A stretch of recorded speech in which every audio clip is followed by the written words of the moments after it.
You can go whatever you want. I'll edit it down. About the super bits. Okay, I'm Tegan, and this is what Matt and I do. So we garden naturally, we have no chemicals, and we make our own soil and fertilisers. We've built it up to the point where we don't actually have to fertilise any more at all, because it all fertilises itself. But we'll take you through that in a minute. So these are our tomatoes, and if you come through here, you can see we've got enough to eat fresh, but enough to store when you make recipes and things. We self-seed, so we seed save as well, like cut that out. That's alright. We seed save, so we let a couple of our plants from, how do I say that? No. So we seed save, so that means that we let a couple of the plants that we harvest stay in the ground to seed, so that we can save that seed for next year's harvest. We don't do any weeding, and as you can see, the stuff on the ground is manure and grass clippings. We either use grass clippings or mulch as a form of weed suppression, so it feeds the ground and we don't have to put the physical labour in, so we can enjoy our garden, harvest from our garden, and not have to put weeding as a job in our schedule. Yeah. Yep. Okay, so I'll take you through the garden and you can see what we can grow. We've got, over here, we've got red cabbages. We have to put the netting on because we do have a reserve a couple of streets over. So if we don't do that when the seedlings are young, the birds just come through and annihilate anything we planted. But when it does get to this size, it's big enough now to have the netting lifted off. But we've stored our seedlings that we're hardening off. Hardening off is when, if I've got hard seeds to start, I put it in a hydro starter, and then I put them in trays and I harden them in the yard, so then they're climatised, they don't get transplant shock, and then they're easier to, there's no death rate. Let's have it again. Alright, get on. Yeah? Yep. Over here is our kale. It's getting a little bit sunburned at the moment. These are our winter veggies. So we've had turnips and parsnips and broccoli and cauliflower, but the broccoli is doing okay. Everything else this season, because we've had hot weather and cold weather, and it's just been an up and down, I don't know, season. Things have turned to a seed very, very quickly. So we have been lucky enough to harvest enough for what we need for the year, but you know, it's not a bad thing because we've got seed for next year, but the timing has changed now, so we just have to plan it a little bit better out next year. These are our cabbages that are reheading, so they look a little bit gnarly, but they're still great for eating. And I've also got some seedlings hardening up in there as well, and we've got chard and capsicum plants in there as well. And then if you want to go, oh yeah, what am I going to do the other day?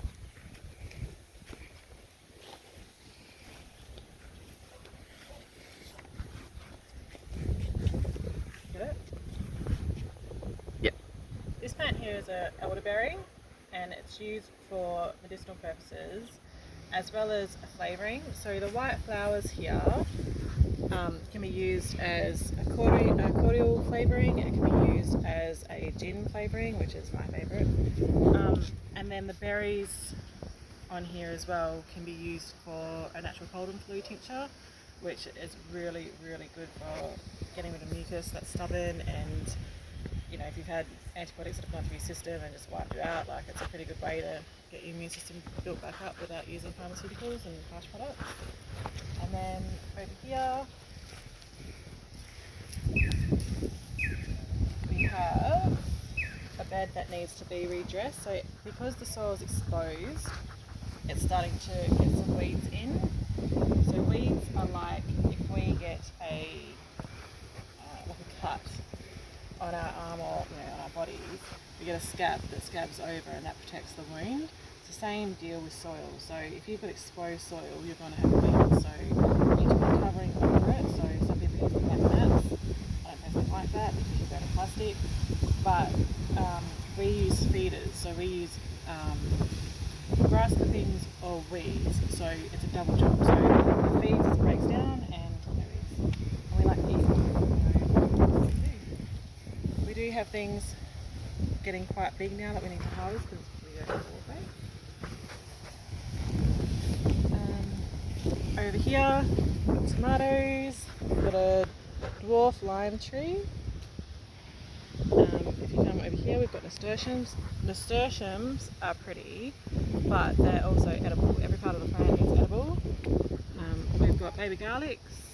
We've got sorrel. Sorrel is used as a green in fish parcels or something that you just want a bit of a tang with, a bit of a zippiness. These are our onions. You can see by the size of them, they're being fed very, very well. My onions I harvest before the stem falls over because I use the greens as well as the white.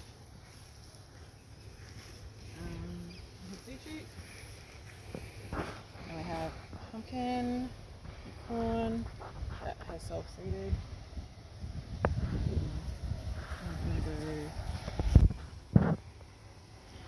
Yeah? Yep. These are sunflowers. One thing that you will notice if you do use horse manure, we use horse manure, semi-composted horse manure, but you will find that you will get volunteer sunflower seeds because that just pops up from the horse manure. Sunflower seeds though are great because they are pretty, but they bring in the pollinators which you really need in a garden. And in our garden along the border we have pollinators, so we have geraniums, pelargoniums, we have citronella, all that sort of thing. So it attracts the bees, they pollinate, and we get lots of harvest because the flowers fruit. Sunflower seeds though are great because they clean your soil. So if you've got any disease in your soil or anything like that, grab yourself some sunflower seeds because they're great for it. Okay. Everywhere. Like a weed. Pepinos are great. We use these for our rabbits to eat. The leaves as well as the fruit. The fruit can be eaten, but unless you put it in a high up place, like a pot plant or a trellis or something like that, the fruits will get eaten by the bugs before you can eat them. But they're beautiful. They're halfway between a rock melon and a pawpaw, which is really yummy. And you can eat them in a salad or with ice and vodka. Nice. This is a dwarf nectarine. Again, it's netted because as the leaves come through, the birds will just annihilate it. So you do just have to have that bit of protection. The only sort of pest control we use is netting and eggshells and worm tea. We'll talk about that in another video. Okay, this is our rosemary. This is one of the most used plants on our property. We don't do chemicals in our house. Our daughter had, when she was younger, she had bronchitis and scarred her lungs. So any commercialised products that had heavy chemicals or heavy smells was terrible for her lungs and her sinuses. So it's very natural. So what we do is we cook it. We have a still that we make oils and spirits in. So the oil comes out one side of the essentia, and then the hydrosol comes out the other side. Now the hydrosol is just, it's the water part that comes out, the rosemary water, but I use it as a toilet spray, and that uses with a little bit of oil and the hydrosol, and that annihilates any gnarly smells you could ever think of. And it's 100% it's gone by 5 seconds. And I also use it as a toilet cleaner. It's antibacterial, it's antifungal. I use it with hydrosol, oil, and a little bit of dishwashing liquid or liquid soap, and it's just the best cleaner. It can also be used multi-purpose like that too, so your benches, your floors, anything like that, because it is antifungal and antibacterial. It gets rid of all the germs and doesn't leave harsh smells and We quite like the smell of rosemary, so this is what we use. These are our pollinators. So we have pelargonians. Again, we have the mint. We have a ornamental curry plant. We have some more pelargonians. We have geranium as well. And then some more pelargonians. We have a rainwater tank. So we don't have to drink steam water because it's chlorinated. But also too, if you're going to have a garden, a natural garden, that doesn't require fertilisation, what you need to do is build an ecosystem. If you use steam water or anything that's chlorinated, that's just going to wipe out anything good in your garden. So your microbes, your bacteria, anything like that. It's the same sort of deal like if you take heavy antibiotics and it just wipes out your gut biome. It's the same with your garden. So steam water or boil water is better, is the way to go, because boil water has more nutrients and it just helps build up that strong system, and it's great. So here, yeah? Yep.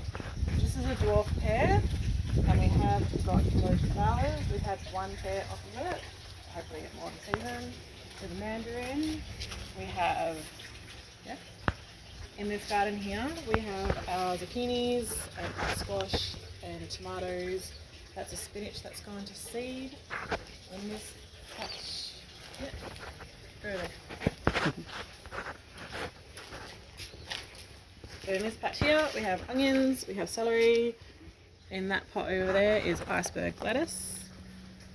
In here is a turnip that I've missed that is being left to seed.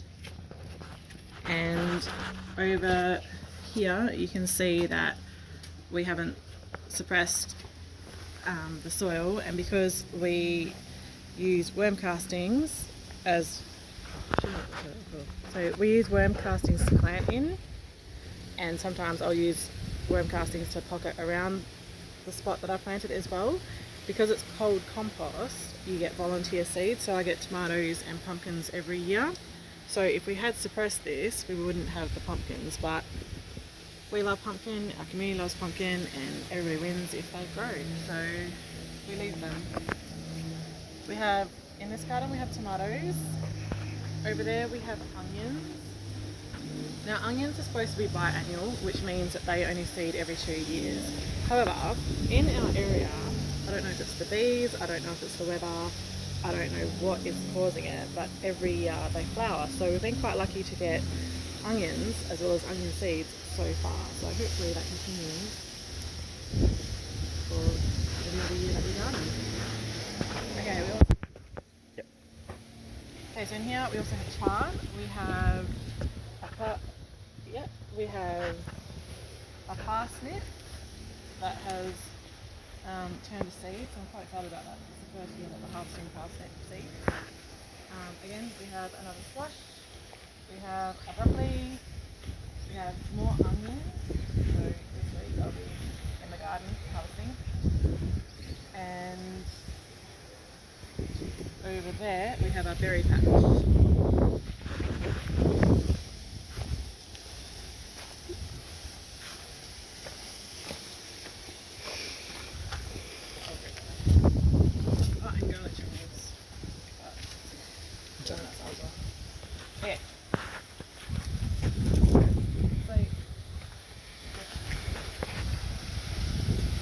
Okay. So this is my favourite part of my garden. This is the berry patch. We have gooseberries, we have blueberries, we have strawberries, we have mulberries, and it's just great. My daughter has been excited every single year to find strawberries, and she very lovingly crushes up eggshells so the snails don't beat her to it. And this year, the last 2 years, she's been excited because the snails have had 2 guts. The guts love them and she hates them. We have limes, we have pawpaw, we have peach as well. And then around the front,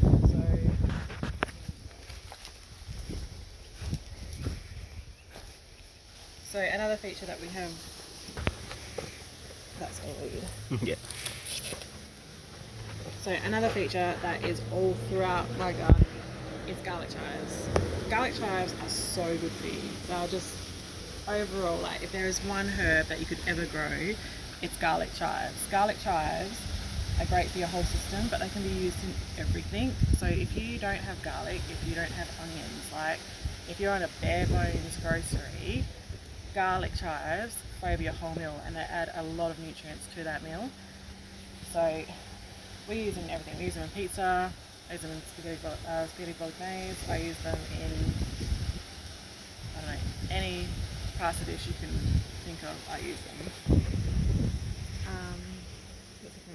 So this is my bay leaf tree. I planted this when we were very young, and I love the idea of being able to come out the front and pick fresh bay leaves and while I'm cooking, and my daughter's done it, Matt's done it, I've done it, and it's just so handy. But these are so good for you. So I put them in my stock. Every stock that I make has bay leaves, and every pasta sauce, red pasta sauce that I make has bay leaves. So they're just so essential to health. This is my money tree.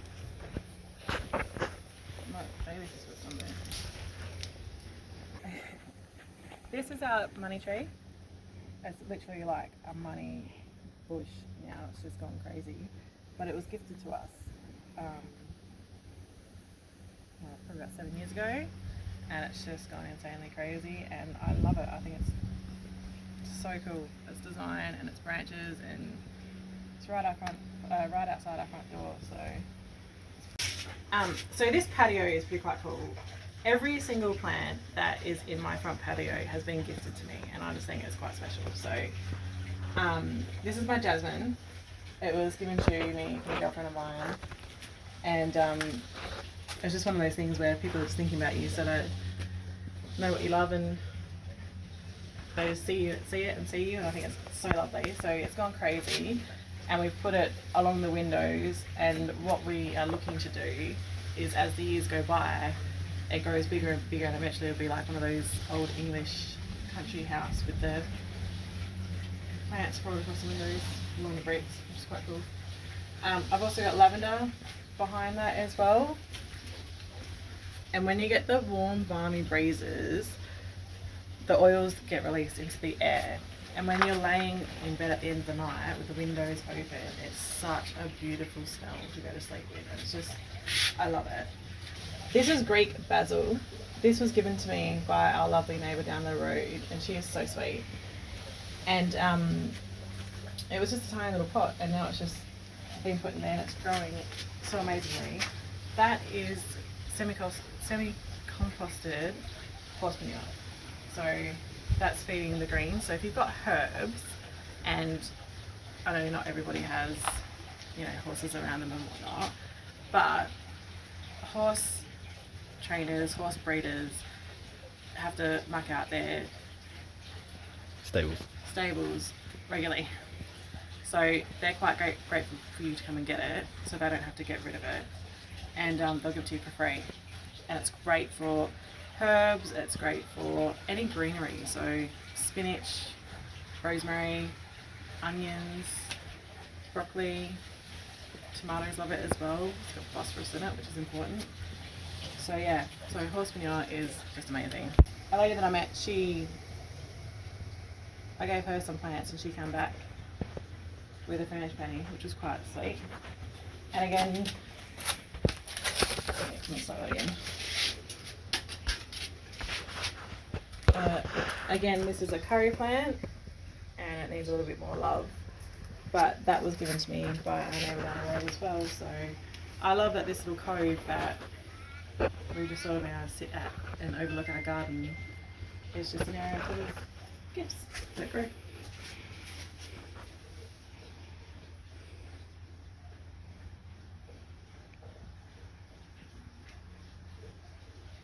Yep, go for it. Alright, so this is a goji berry. They're slow to grow, but it gets a little bit bigger every year. I'm actually grateful that it survived because they are quite sensitive plants.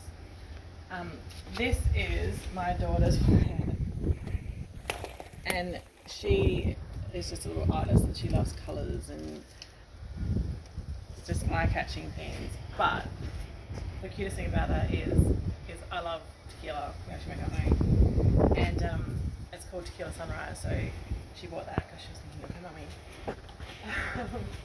This is a passion fruit. The fruit on this is huge. It's gone pretty crazy this year. We do have some pineapples that are just dying, so they're not in the right spot. It's too hot and it's burn. We do have one to the left that is doing quite well, but these will be gone by next winter. This is our Caledonian. We're going to cut a panel to the wall because the flowers are just so pretty.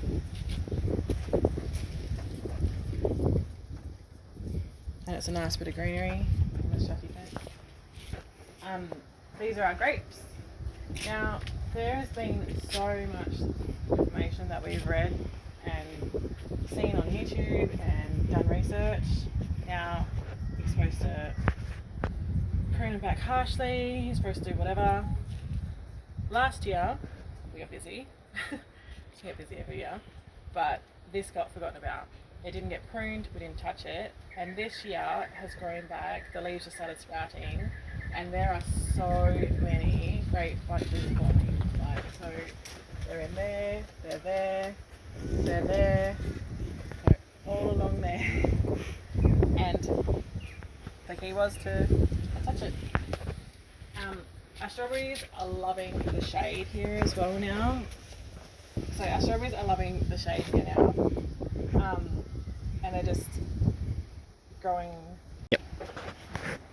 So everything in our garden is recycled, so there's no waste and it hasn't cost us anything either, but we like recycled products so they don't go to the landfill. So the boys made this fence, it needs replacing, but it was one of the very first things that was ever built here. It was quite cool.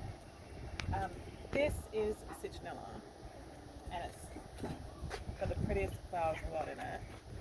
So, so cute. So one of the very first things that I ever sold was this citronella, and this citronella is actually a piece of my family. So it comes from my nana's yard. My nana always has a beautiful garden, but she gave some to my mum, and then my mum gave some to my aunt, and then my aunt then gave some to me. The sentimental part of me loves the fact that a piece of my family is scattered throughout the Peel region. So, and I sold a lot of this citronella, so there's a lot of my family throughout the Peel region, which is quite awesome. And then if you come through here, okay, so if you come through here, one, beetroot, we've got yellow, we've got chamomile, we've got sage, leeks, a radish tree that won't die. We've got carrots turning to seed. We've got a mulberry tree, and this is quite cool because as the mulberry grows up and over, the chickens will be able to eat the fruit. We've got celery, we've got nectarine. So we've got nectarines, which is going to also like nectarine wine, as well as fresh fruit for our daughter. We have more beetroot, more fennel, big trees, more leeks, pumpkin, chard, and tomatoes. The rabbits in here, which again was a bit pink, and there we go. Come on. They're lovely natured, and they love a cat, and our daughter just loves them. And over there, those ones are just chilling out, and they've ripped up all the newspaper, so that will be replaced tonight.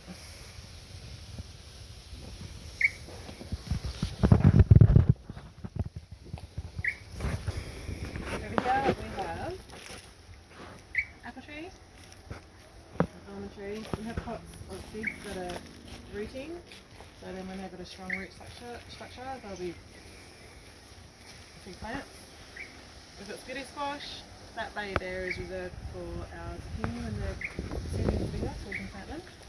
This is an olive tree, and I cannot wait to process our own olives because I love olives. This is our flow hive. We've just recently put the bees in, which is why the box is still there, because it's only about 4 days ago they've gone into the hive. That's a banana tree. That has become so useful.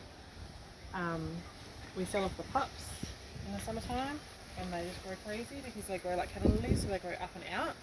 And because it's in this spot and we want to keep it in this spot, when it goes up and out, we dig them out so it doesn't affect the fence, and then people come and get them because they love them. But we also use the leaves in our smoker, which makes for a really juicy, sweet meat. We have a lemon tree.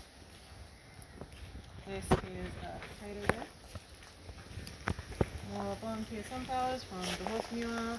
We have corn, and as you can see how big the produce gets when you feed it well. So that's my hand span, which is about 27 centimeters, and that corn's bigger than that.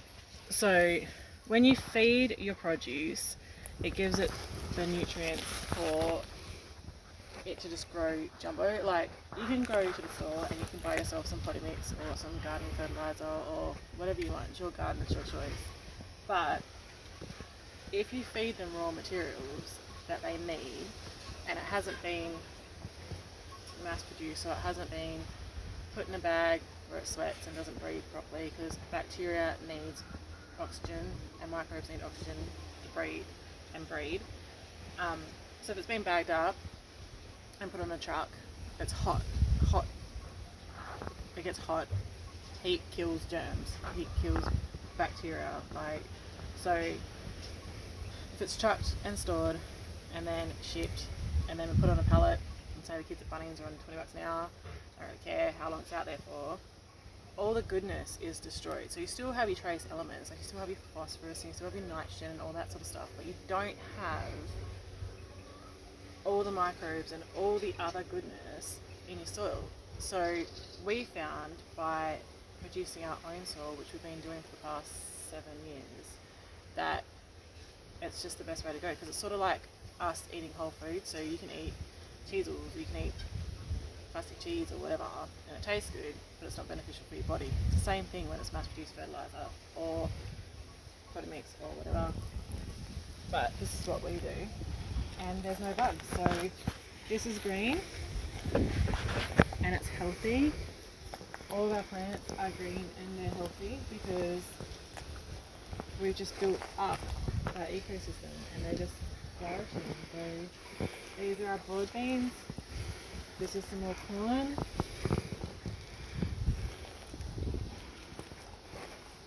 That's avocado tree. Some more sunflowers. Got some more corn. We've got a mango tree. And some more of our family citronella. Apple tree. Avocado. We do find in this area that the winds are quite strong. And we have another avocado tree. And then we have some corn leaves. Just popped up.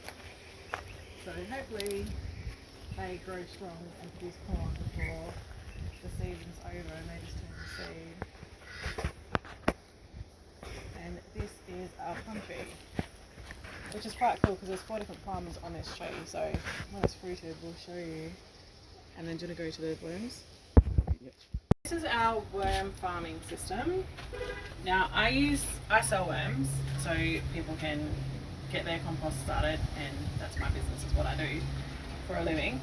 But I use worm castings as seed starter. Now, you know, there's all different opinions, there's all different information on the internet, but worm castings are light enough to seed in, but they feed the root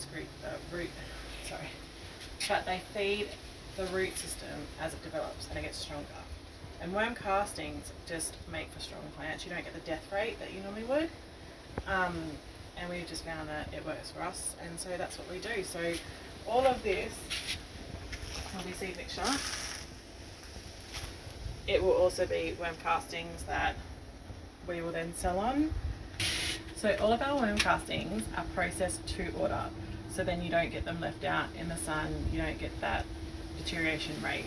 So it's all fresh, all natural, all nutrient dense, and all just beneficial to garden health. So this is us, this is what we do, and this is how we garden self-sufficiently. We do outsource horse manure. We do have a lawnmower man that delivers the grass clippings, the chemical-free grass clippings to us, because obviously we don't have lawn. But everything else we produce here, and we eat fresh from here, and so do our neighbours in our community. So follow along next time.